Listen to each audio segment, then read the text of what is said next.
Hello, this is Lisa LaRose here on Connect to Love on PRNFM, and I am joined by the most wonderful co-host, Michael J. Russ. I want to welcome you with a big hug and a smile from my heart. I'm so excited to be able to be here and to do another episode with you. So, thank you. Always awesome to be with you, too. Right back at you.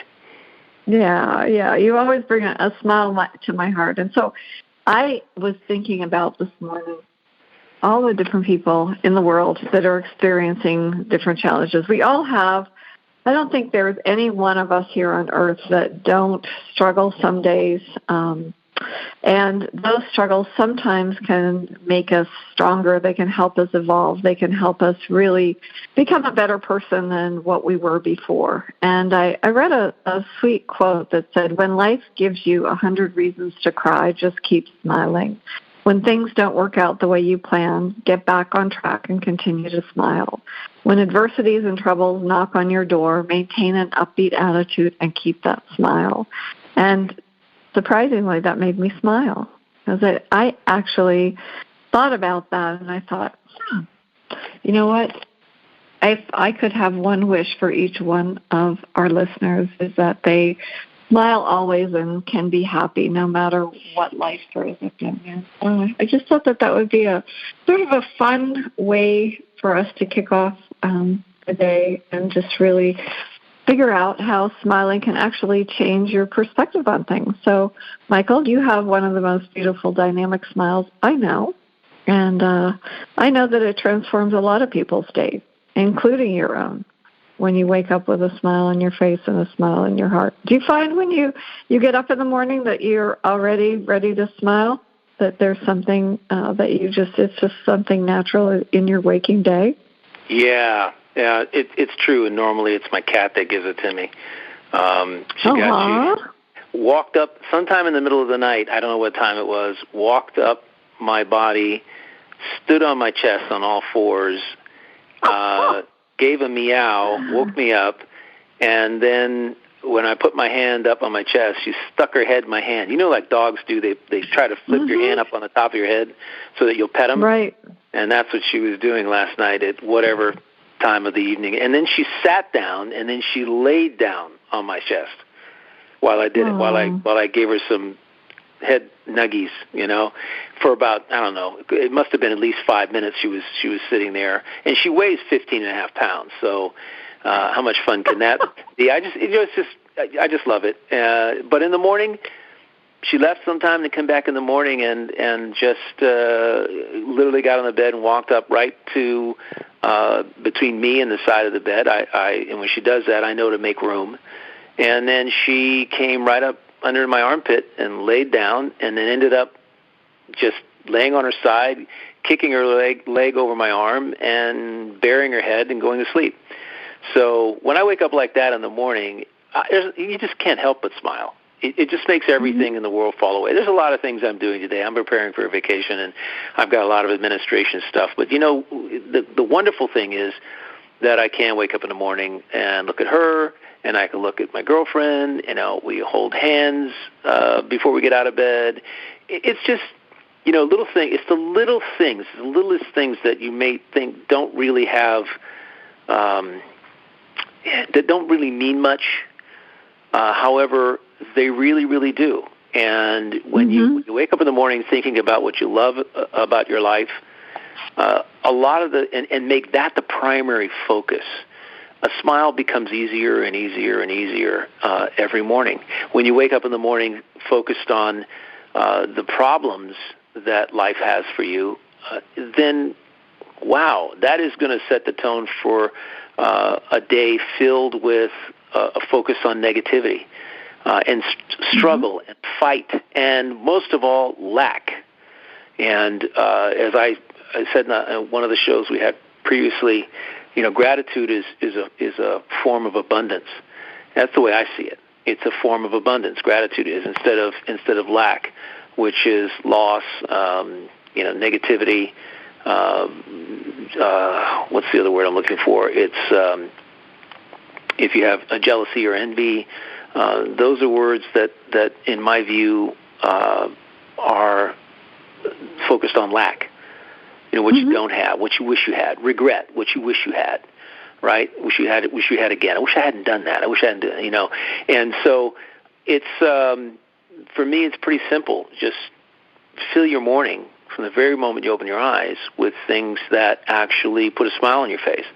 For those of you who wake up and turn the news on in your bedroom, bad idea. I agree. Bad idea to turn the radio on and listen to news. If you have a favorite song, or if you have a station that, you may have XM radio or something where you can turn something, or a Spotify playlist you can turn on that actually is custom made by you, that has music that makes you smile, that makes you feel good. That's the way to wake up in the morning. And on the way to work, absolutely. Listen to that. Curate a playlist for yourself that makes you, that's just full of stuff that makes you move, that makes you feel good about life, and reminds you that life is worth living and it's worth loving. Mm-hmm. Yeah. Oh, no, I have a playlist that I use when I paint. I have lots of different projects where I have to paint a room. And, I put that playlist on, and before I know, I'm doing the edging around the ceiling, and I've got everything cut in. Next thing I know, I'm rolling, and it's done. And I don't even realize, because I'm kind of dancing to whatever song it is. And I have, I don't usually mix it up. I kind of know what one's coming next, and I'm singing along. It just is. It makes anything that can be challenging that much easier. And I think a smile does the same thing. When you sit down, I'm not a coffee drinker, but I like to have a cup of tea and just look outside and marvel at what's going on. And inevitably, I have a smile. There's some things that like cloud formations. You're sitting down drinking your tea, looking outside. I look for cloud formations and see how unique they are that morning.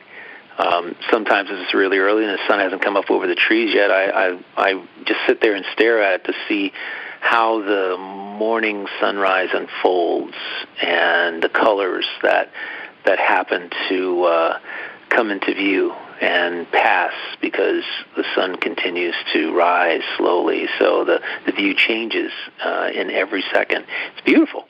And I love that. It's one of the treasures of getting up early in the morning. Some people like to watch sunsets. I don't see sunsets as much as I see sunrises because of the way that our house faces. Mm-hmm. And you just go with what you have and make it work for you. It work for you. Right. And some people, I'm sure, different individuals who experience pain or perhaps maybe depression, and they say, well, you don't know what it's like. It's not easy for me to smile. I have all of this pain. But there is a lot of scientific studies that recommend trying to smile through the pain, that actually when we smile, whether we fake it till we make it, it actually will reduce the stress levels. It releases endorphins, which are the natural chemicals that promote healing and happiness. And, you think about that, it's activating just by raising the corners of your mouth and practicing that smile. You're activating neurotransmitters in the brain and releasing dopamine and serotonin. And, dopamine regulates the mood and it motivates you. And it's just all about your general well-being and happiness. And I think that there's a lot. Dr. Joe Dispenza, in his book, Becoming Supernatural, he spoke to that as we practice different things and envision, you're really creating your reality, so that even though it may be difficult, and even if you can only smile for just 1 or 2 seconds, a minute, whatever it is, the longer you're going to find that it actually becomes a lot easier, that when you smile. And we've talked in the past about the mirror neurons, that when we smile at somebody else, so for instance, when you wake up in the morning, you hold your girlfriend's hand and you smile at her, it's a great way to start the day. And even if you don't have a partner that you're waking up to, you get in the mirror and you greet yourself with a smile in the mirror in the morning. Mm-hmm. That's true. Greet yourself with a smile. You can also tape something to the mirror that makes you smile. It could be an upcoming vacation. A picture of something that you're holding in your mind's eye to do. Something that you want in life is a good thing.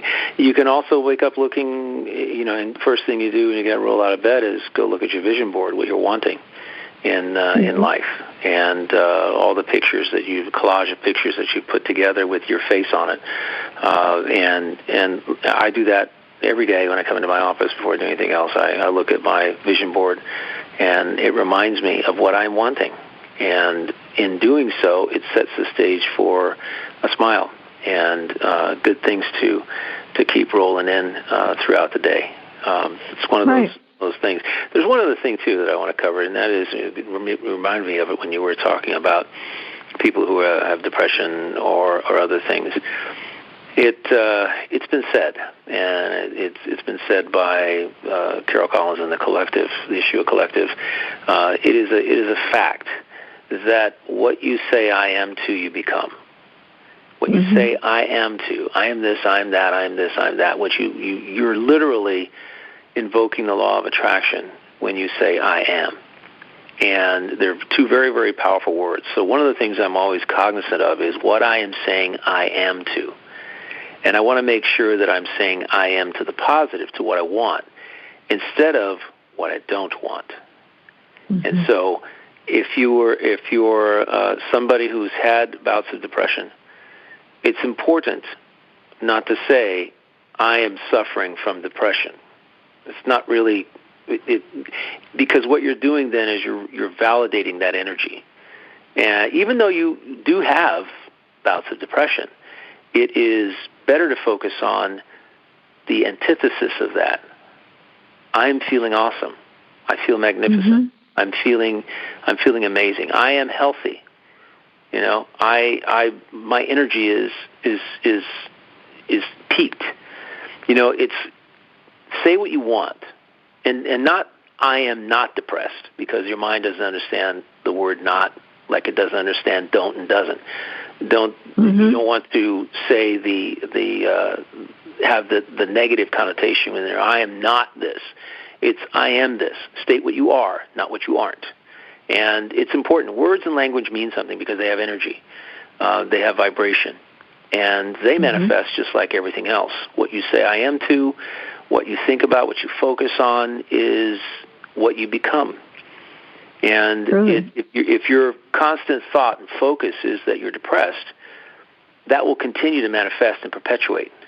And you give yourself the best opportunity for moving through those vibrations, when you literally focus on the end result of not being that, whatever that is for you, being happy, being energetic. I'm energetic. I'm happy. I'm friendly. I'm loving. Those things, focusing in those directions, regardless of how you feel at any particular point, can shift the whole energy and vibration of your situation, and then manifest in the physical. It's there's some great videos from Carol Collins and the Collective about self-healing that I think are just brilliant, because the Collective is brilliant. They know everything. So there's no guesswork about is this really true? No, it's the absolute truth that you have the ability to self-heal. And that when you start focusing on what you want instead of what you don't want, and you give yourself the ample knowledge as to techniques that can help you move in that direction, life changes for you. Life changes for you.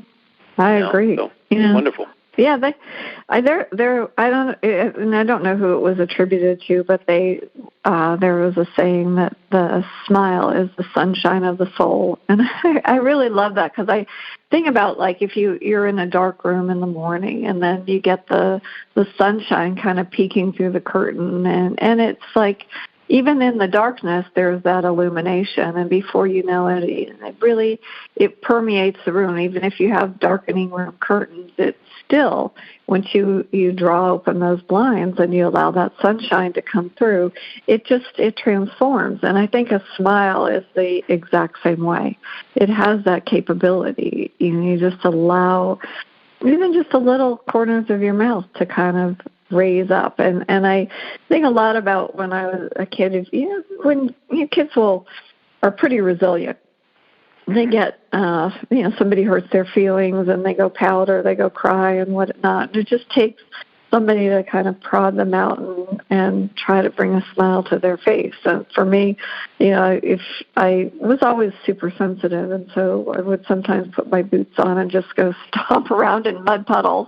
It was raining outside. And, inevitably then that would make me smile, like splash myself silly and get muddy and do whatever it was. Yeah, I agree. Whatever it is, it's interesting that when he asks somebody what brings you joy, they have to sit around and think about it for a while. And it's interesting because why don't we make lists of things that make us happy, that bring us joy, that make us feel loved? Let's make those kinds of lists. Okay, instead of lists of to-do lists, the stuff that we have to do and get over with and get done. Let's be very, very focused on what brings us joy, what makes us feel good, what the peace and love and joy and friendly and happy. Let's focus on that area and do create lists about things that make us feel that way. It's these are little tips and things that. When you start putting them to use, and keep that list running, like on your phone notepad, when you feel good about something and you write it down, getting together with friends for cocktails or a little happy hour. Oh, I love that. That brings me joy, doing that. It might even prod you to do it more often, to be the instigator of creating those joyful moments instead of going out and participating in somebody else's moment and feeling joy yourself. But the whole idea is to take control, of your joy, to take control of your love, the love you feel, to take control of the happiness that's generated from inside of you. That's the goal. Instead of waiting for something outside of you to generate it within you, be your own generator of happiness, absolutely, and love and peace and all of that. Make the list. Encourage all listeners to even just start with one thing that brings you joy, and then or happy, and it maybe travel. I love to travel. I love getting on a plane. I feel so amazing when I'm sitting in an airport lounge. I'm the happiest guy in the world because I know that I have not only am I meeting people in the lounge. Because I'm doing that. I'm doing that, okay? Because I have to, I engage with people, right? Bartender or somebody who's picking up, my glass or my empty plate. I want to engage with these people and make sure that I'm, making their day a ray of sunshine because they're not invisible to me. They're not invisible. Service people are not invisible to me. They are standouts. They're human beings just like me. They have a life. They have goals. They have dreams. They want to be happy. They want to experience love and joy. And so, in remembering that wherever you go, it really makes your life 10 times better. Oh, absolutely. Absolutely. I don't know, and I will probably really make a mess of his last name, but Nick Vujicic, who was the gentleman who was born with arms and legs. I don't know if you've ever seen him. Yeah, I've seen him. You talk about the archer? The archer? I don't know if he's an archer. He's a motivational speaker. Really? Yeah, there's an archer. There's an archer who, is he born without? Nope, sorry. He was born without arms, and he is a champion archer with just his feet and his mouth. Yeah. Wow. I want talking Special Olympics gold medalist kind of thing. Wow, that's amazing. There are some people. Well, and that was the thing with Nick. Even though when he was younger. He had depression and suicidal thoughts that really plagued him in his youth. He travels around the world inspiring people, and if you ever see him, he has the most beautiful smile, and he jokes with people about, he's found humor in things. He never let it stop him. I believe he's married now and is a father of several children. It's just, and it's his smile. It's his infectious energy. He's got that sparkle in his eye. Mm-hmm. Yeah, and so you think about, whatever the personal hardship, tragedy, financial stress, whatever else it is that really hits us and leaves us feeling deflated. It's just that knowing that if you can just manage a smile, and just through the pain, you can be stronger on the other side. And I really, I find it even with myself, it's like, okay, find things to laugh at. Yeah, I laugh at sometimes some of the things that I do that are so silly. And I think about so many different things in the course of the day. But when I smile, it just sort of leaves it all behind. And sometimes I even forget about what it was that was bothering me in the midst of my smiling. And I think, where does that go? It just cognitively, it kind of just allows me to, I think, maybe like a comfort zone, that it just allows me to transmute the energy and then bring in more positive energy. And I think that's really, what this world is all about. It's being that magnet for attracting what you do want. As you said, I am happy. I am content. I am blessed. I am grateful. I am gifted. Yeah. I'm smart. I am wonderful. Amazing. All of those things. And, say even if what you aspire to, you've got to speak in terms of what you aspire to. Mm-hmm. That is the key. What you aspire to and what you want to be, and it's interesting because when I tell people this, the first thing they do is come up with excuses and the reason why they can't do that. Mm-hmm. They say it's difficult, it's hard, it's tough, it's I don't know, man. That's the toughest thing, man. That's so hard to do. No, it's not. It's hard to do because you're saying it's hard to do. Right.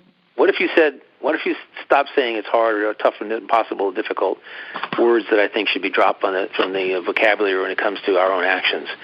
But one of the things that I focus on the most, and I did this 30 years ago, I stopped talking negatively about myself and any actions that I needed to take.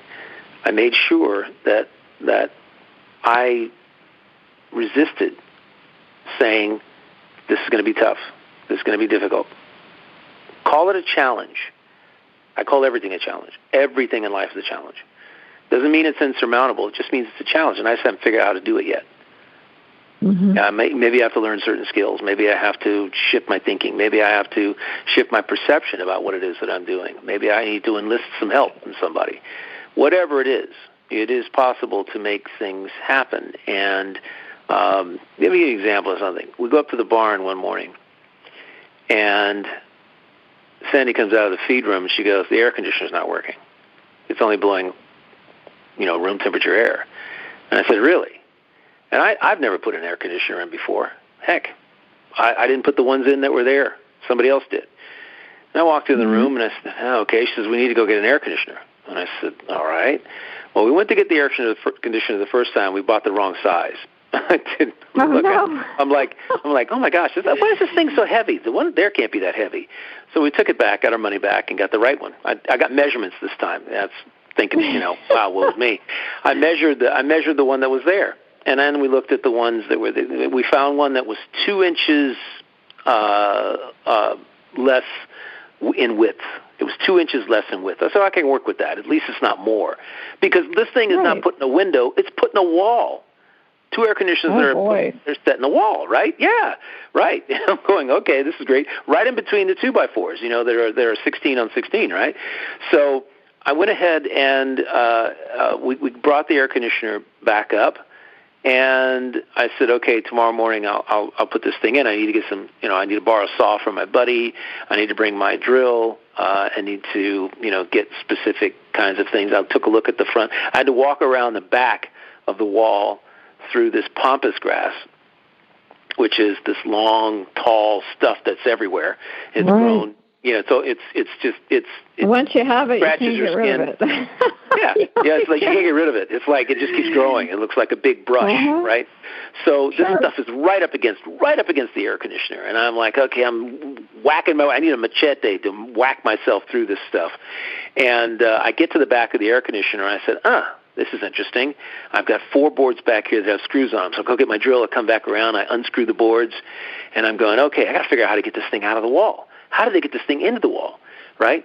So I did that. I came back around. I took the boards off the front, and I go, okay, it's a pretty tight fit in here, but how do you get this thing out of here? And I worked with this thing for like 10 minutes trying to figure out how to get it out. And I said, okay, I'm going to I tell you what I'm going to do. I'm just going to give this thing a big. I tried to pull it out the front way, but no, it wasn't, because it had this little lip on the backside, and I just gave that thing a huge shove, and boom, it flew out the back of the opening. And I said, nobody was there. Wow. I said, I went out the back of the opening, went out on the ground, and I said, okay, now we have an opening to work with. So I took the air conditioner out of the box. And long story short, I figured out how to get this thing into the wall. I didn't use any caulk. It came with some sponging that was that I could use to seal up the sides, and I brought the boards in on the sponge instead of using caulk. I was using that. And I figured out a creative way to put the air conditioner in. And put boards around the inside, and then I went to the backside, and I did the same thing, and I had a couple of dry rotted boards I replaced, bing, bang, bong, take a few measurements, blah, and it's in, right? And it's working. It's working perfectly. It's fine. And I said, you have 2 choices when this comes. You can call somebody to have them put this in, and you got to wait for them, and you have to take up their time and stuff, or you can figure out a way. I didn't use YouTube. I just tried to reverse engineer the way to put it in, to put the previous one in, right? Mm-hmm. And that's all there was to it. And again, challenge that I love. It was a challenge. I never at any point said, this is going to be difficult. This is going to be hard. I don't know how to get this thing out. I don't know how to get it out. We can sit around and lament about how challenging it may be. However, the thing to do is to get your mind to it, and you can always reverse engineer some things. Take off a couple of boards, see how somebody else did it, and that's just the way I do it. But I did the same thing with a feeder the horse tore up. I come out there, and the horse, I don't know what the heck it was doing. It was hot outside, and the only best thing I can describe is it was trying to flick water up on its head. That's the best way to describe it, because you're standing in a stall, and all of a sudden this horse does this down into the water, rears back up, and makes this, and I'm like, wow, you're going to break that thing. And lo and behold, she broke it. Right? Oh, no. So I've got a couple other feeders in empty stalls, and so I'm like, okay, got to figure this out. And then I take it apart, take the other one, and I installed the other feeders anyway, so that was an easier job. But I told her, I said, look, we got to, I put a couple extra screws in it so she couldn't rip it off the wall this time. But, things like that happen, and I love them because they give me an opportunity to put my mind to work and to create a successful moment. And I every time I go out there, I look at the air conditioner and I look at the feeder and I go, yeah, I fixed those 2 things. We didn't have to go pay somebody else to go do it. And there's many examples of that at when you're running a barn. There's things that break, things that got to be cleaned, things that don't work, and you got to figure out how to make them work. And I mean, it's just the way it is. Kind of same thing around the whole. Like you yesterday not yesterday, but on the other show that you were talking about a door that you had to take off at one of your units, right? That was kind of cattywampus. And instead of putting ourselves down and saying we can't do it, or maybe it's going to be too hard, or who can I call to get to do this for me, we have to just be industrious. The word is industrious. And it's a word I learned long ago. I learned to say that word in interviews way long time ago, like 45 years ago. The word industrious. somebody had told me, man, you're industrious. You figure out how to get things done. You do things before they need to be done, and that's what being industrious is. And it's being industrious with your time. Instead of standing around thinking, oh, I'm bored, I can't do anything, you figure out something to do. And so I'd walk into interviews, and I would say, yeah, I'm industrious. They say, describe yourself, industrious. That's a fantastic and they look at you and they go, adjective. Oh, yeah, industrious. I'm industrious. I love that. Yeah, like they'd never heard that word from an interview before. And yeah, never mind, I got the job. And then I just proved myself. That's awesome. But it's funny, Michael, because that word bored, it doesn't even really exist in my realm. Like, it's not even in my wheelhouse. Like, for me to say I'm bored, it isn't. I mean, I know that sounds really hysterically funny, but it's the truth. Like, there is nothing that is boring in my day. From the morning, I start my day with the dogs until the morning I end my day. There's no room in my day at all. And is it that I keep myself too busy? No, it's just even in the simple moments of in between. I could have, before we were getting ready to do the show today, I thought about mowing lawn. I was like, that can wait. I'll do that later. I'll do it tomorrow. I didn't really need done today, but I could have done it today. But instead, I just thought, I'll take just a few moments and just relax. But there's no boredom in that relaxation. It was just a time that I needed just for myself to quiet my mind and be at peace. But it's interesting because I don't know if that's from an inner contentment or what it is, but I don't know. The word bored seems so strange to me. and I think with you being industrious, the same would be true for you.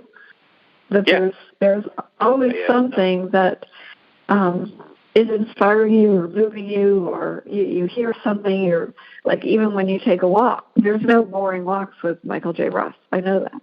I've had a couple conversations with you during your walk. The people that you meet, no boring walks. The things that you're observing, the things that inspire you, that make you smile, the things that you're thinking about that are important, that you want to remember, to share to whomever it is. And I think that's a really wonderful gift.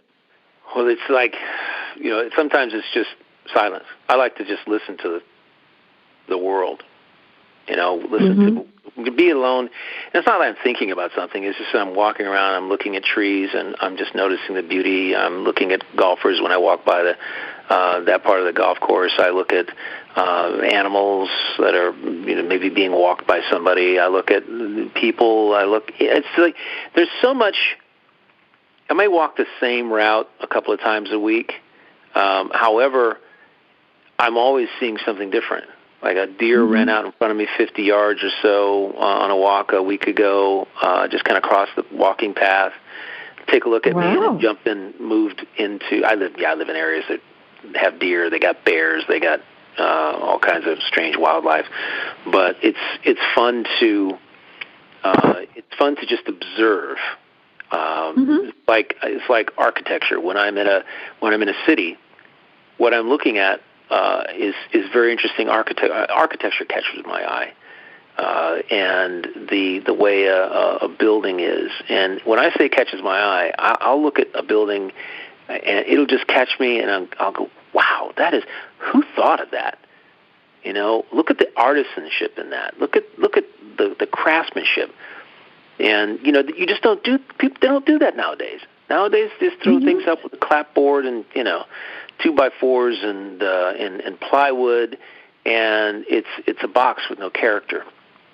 And so I like to look at various buildings when I go to Europe and where I'm going to be going here in Istanbul next week. I'll walk around. I could walk around for hours just looking at things, just looking at people watching, building. Yeah, people in outdoors cafes, and I could sit in an outdoor cafe and just people watch for hours. Just love it. My girlfriend and I love doing it because there's it's just a different vibe, right? So when I travel the world, I like to engage in the local economy, and when we were on a ship, we'd get off and we'd we go find a place, try to find the oldest restaurant in town, and try to find a place that had homemade recipes, where Mama's recipes were served, and we found many of them. And to eat something that, we sit down at a restaurant and go, okay, well, what does the chef like to cook? What recipes does the chef like? Yeah, does the chef have anything on the menu that his mother cooked or father cooked? Interesting. That's a great question. Yeah, it's kind of cool. What's the oldest recipe? And we found one in a restaurant that was like 125 years old. This restaurant this recipe that I think it was in Split, Croatia. We were off and we found this cool restaurant, and you just guide it to them. When that is what you're interested in, that's what you're focused on, then it will show up for you, and it always does. And I was just thinking about I had talked about how we went to see Casey and the Sunshine Band in Pensacola. We were only there for overnight, and I'm thinking about it just this morning on the way to the bar, and I'm thinking to myself, we were there for probably about, probably somewhere in about 36 hours. We were in this place, and we made so much of it, meeting people, having conversations, discovering something new in 36 hours. Most people would just go to the hotel, go get dinner, go to the show, come back to the hotel, go to bed, and leave without ever having connected with anybody there. And I'm thinking, it's just, we live such a rich life because that's on purpose. You do. Life is meant to be experienced, and it's meant to be that adventurous journey. And what people fail to understand sometimes is, instead of complaining about, oh man, how come nothing happens to me, or how come it was so boring there, it's because you didn't put yourself out there.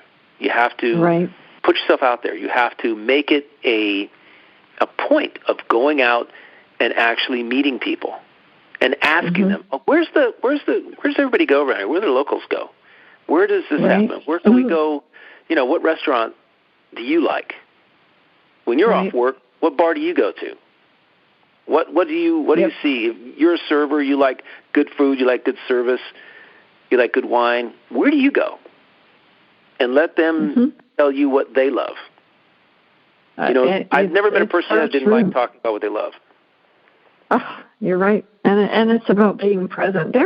There was an elder, and her name was Lila Fisher, and she was from the O tribe. And one of the questions that was posed to her was, do you ever wonder where wisdom comes from? And she relayed a tale, and I think about it all the time because there was a man in the tribe. He was their postman on the reservation, and he always looked up to the elders because they were always talking about receiving objects of great power. And he always thought, wow, one of the greatest things that he could have wanted to be bestowed on was an eagle feather. And he would, every day, he would be so focused on, one of these days, like, the Creator will give me this eagle feather. This is what I want. He kept his eyes open for all this stuff. And as he got to be older and older and older, he still was given no feather.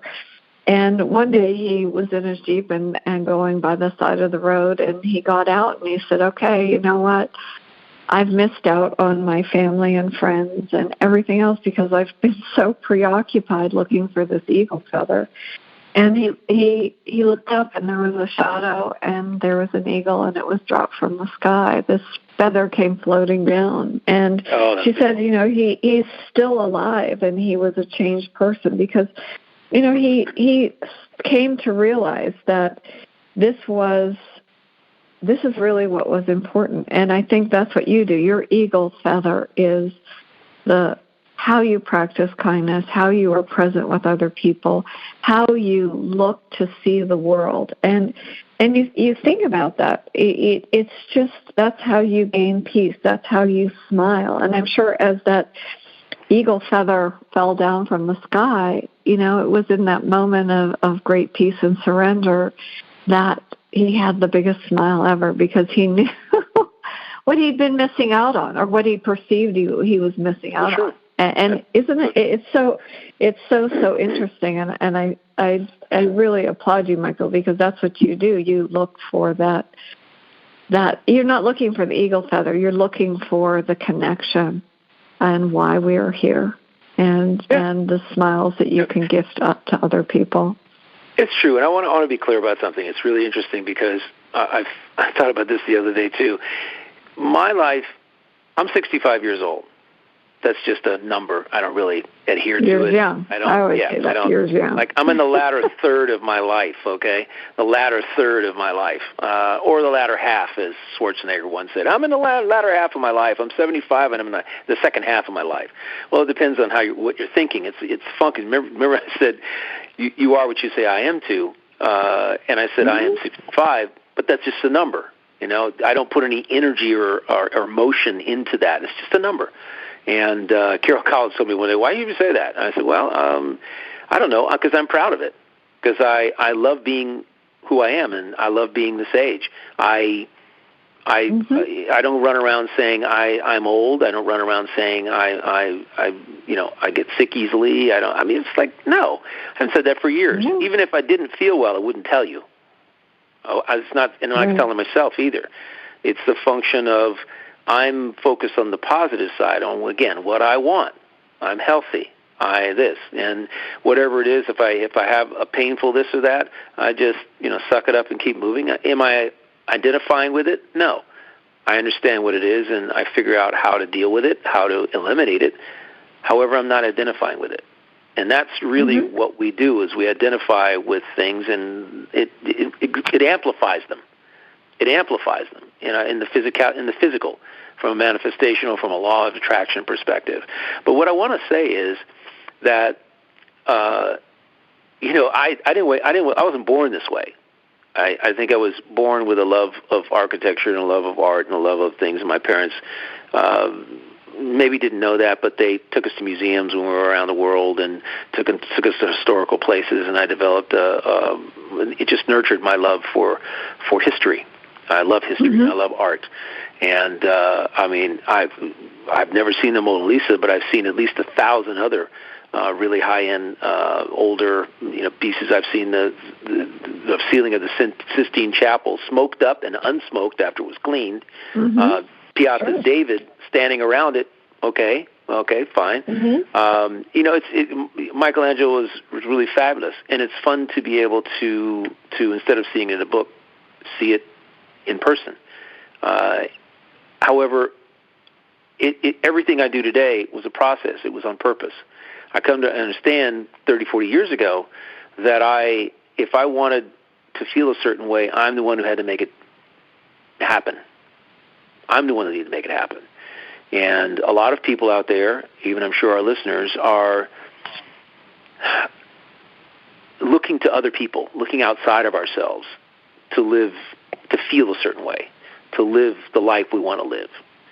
And it's up to each and every one of us to create that for ourselves. So I wasn't always this way. I had to create. What I keep talking about on the show, it's a process of creation for me. Previously, not understanding the nuts and bolts of it, and then as I became more alert, more aware, and I was guided to certain things because that was my focus, I was guided to things that would help me move in that direction, and then that's what happened. And maybe perhaps for our listeners on Pura, and if you're here, they're guided to this podcast because it's or this radio show, and which we turn into a Connect to Love podcast, that this is what they're ready for. They're listening because they were guided to listen to something that could expand their thinking, to help them understand how to be in control of the reality of their process of how they feel and how to process what they're exposed to in a positive way, a way that maintains the happiness, maintains the love, and instead of becoming jaded and angry and hateful and hurting other people through our own actions and words. Life is about love. Did I always know that? No. However, I've come to understand it now. It's a process of trial and error. If I'm loving to someone and they are loving back, you say, oh, wow, okay, wow. When I smiled at that person and I told them that they were awesome, that the job they were doing was awesome, and I got that feeling back from them, that I gave them that acknowledgement, and it lifted them up. You feel that, and you want to do it again, and you're going, okay, wow, that's interesting. That happened, and I'd love to do that again. Let me look for more opportunities to be kind to people, and it's something you practice, and you have to keep in the forefront of your mind. It's not something automatic that happens. It's more automatic now than it used to be, because I'm consistently aware of it, aware of how I want to feel. And as my own guide told me, I have a bank account of joy and love and friendly and happy, and my goal every day is to spend those bank accounts to zero if I can, because there's more where that came from. So you approach your day like that. How can I spend my bank account of happy, friendly, love, and such? How can I do that? How can I spend those accounts down? Who can I love on today? Who can I friendly on today? Who can I happy on today? It's fun. It's fun. To me, that makes life a lot of fun. Instead of just drudging through, and hoping that something will happen for you. It happens when you put it out, you get it back twice. As someone close to me said, there's joy in giving. Two kinds. You get two kinds of joy when you give. The joy from actually giving, and then the joy. That's what you get. Same thing. You get the love, knowing if you feel the love, and then you get the love when you give love. It's amazing. Absolutely. It's so beautiful and so true. Yeah. And I think there's not one of us in this world that can't smile. It's such a simple thing that we can do to make a difference in somebody's day. It can be the inspiration. It can create connections and spread joy and lift spirits. You might not always be able to take somebody's hand to comfort them, but a smile can do just that. And it's just a small gesture that it can have a really big impact on somebody's life, no matter who the person is. And I know for me, the other day I was having a little bit of a challenge, and this really beautiful gentleman who was checking me out looked at me and said, how are you doing today? Because he sees me all the time. I said, I'm having a little bit of a tough day. And he said, I'm really sorry to hear that. And then he gave me he always has such a beautiful smile. And he gave me a smile, and it uplifted me. So you never know who may need that smile that you have. And it really can brighten somebody's day, and it can also change your day as well. And I think that as you smile, you spread joy. It's a gift. It's a gift, and I'm grateful for you, Michael, because your smile is just embedded in my mind. It's so interesting because I can hear the smile in your voice, that's a gift too. It really is. I mean let's focus on that for a second. You just said an absolute fact that our listeners need to understand. When you are happy, when you are smiling, the person on the other end of your digital communication knows you're smiling. When you're on the phone with somebody, they know. They don't have to be on FaceTime or some sort of video call. They know you're smiling when you're smiling. It is so amazing that that's the case. I learned that, again, about 38 to 40 years ago, that when you're talking to somebody on the phone and you're happy, you're smiling, they know it. When you're frowning, when you're not enjoying life, they know it. And it repels them when you're that way. So you don't have to be in front of somebody. That's the thing. A smile has energy. It carries through everything. And to those I want to say something else, because to those listeners that we have that are going or who know somebody who's going through some sort of fight or struggle in their life, the perception is more important than anything else. The perception. When we label life a struggle, when we label our life a fight in conversation with others, we're reinforcing the fact that we want it to be a struggle or a fight. Mm-hmm. And that is because that's what we're validating. When we want to move past it, we have to shift our perceptions and what we're focusing on. Are we focusing on the pain and how it happened, the how, the why, or are we focused on the recovery and what steps are necessary to recover? Mm-hmm. And the fact that we can recover. We can recover. We are recovering. That's more important than anything else. Whether or not it actually manifests that way, sometimes it doesn't. However, you feel good doing it. Absolutely. You know, it's about feeling good and going through life every day of your on your journey of life, knowing that you are feeling good about the actions that you're taking. That you're not focused on the negative side of things. You know, fight and struggle is a mindset. It's a perception. You just have a challenge in life at that particular point. You have to shift your ideas, your idea of, your focus of, your thoughts about what is happening to you in life. And because that focus perpetuates tenfold. Mm-hmm. When you're focused on negative, you're going to keep getting negative, keep getting a validation of that. And when you flip to the positive side of things and what you want to happen, what would you like to see happen, the dream or vision of something different than where you are, that focus also creates energy, also creates a physical manifestation in your life.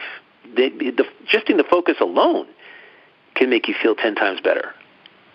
Mm-hmm. Shifting your focus from the problem, the pain, to the recovery, what you need to do, what you are doing, what you chose to do. I don't even want to say need to do. Need and should imply that someone else is making the choice for you, and now you need to or you have to do it. Things change in life when you decide that you are preferring and choosing to do things for your own benefit. That's the stronger language that moves mountains, I should say. That's the stronger language that moves mountains. Nobody wants to need to do something. Oh, I need to do this. Oh, I should be doing that. Who said so?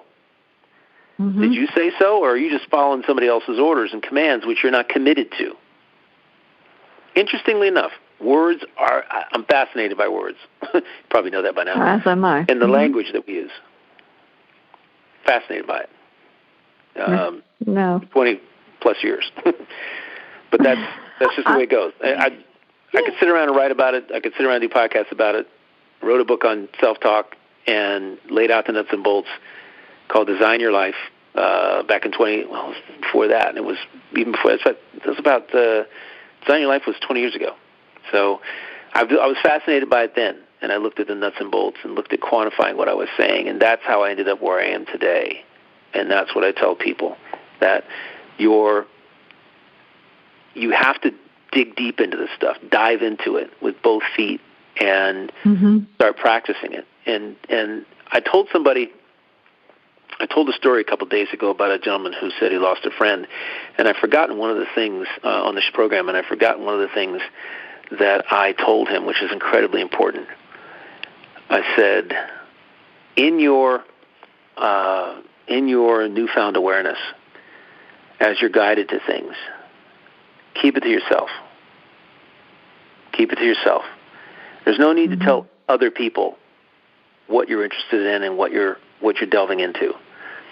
And the reason I say that is not because you want to do it on your own, but because our minds are incredibly susceptible to or subject to other people's ideas and concepts that may be completely different from our own. So when you are listening to this podcast and it's resonating with you, the radio show first, PRN-FM, and then the podcast, when you're listening to this and it's resonating with you, one of the things that you want to do is to keep that vibe flowing start using some things that we're talking about. Just use one thing. If you want to shift your focus every day, fine. If you want to wake up in the morning with your partner and hold hands, try that one. See how that resonates with you and your partner. If you want to give your dog a kiss on the muzzle every morning when you get out of bed, knock yourself out. Get that love right back again. You don't have to tell anybody else why you're doing it. You don't have to justify it. And you don't need other people's acknowledgement that doing it is a good thing. It is a good. It's based on how you feel. You let how you feel be the litmus test. Do you feel joy? Do you feel love? Do you feel happy? When you smile, how do you feel? Because if you like it, you love it, you do more of it. You get more of it. Absolutely.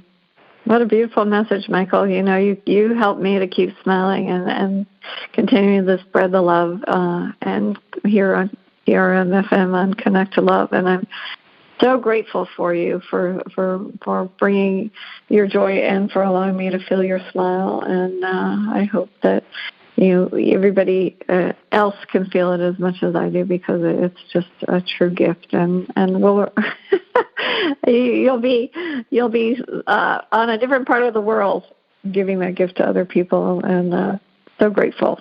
Yep, I appreciate it. I appreciate the fact that I get to do this show with you. I'm so loving of it and appreciative that this idea of yours we've been able to bring to life, because I think that we're both kindred spirits, and as kindred spirits, our unscripted conversations can flow in a way that is so dynamic, and I hope helpful to the people who listen here on PRNFM. Really, really is amazing. It's such a blessing. And until next time, may all your days be blessed with beautiful smiles and spread that joy and positivity. Thank you. Absolutely. Bye-bye.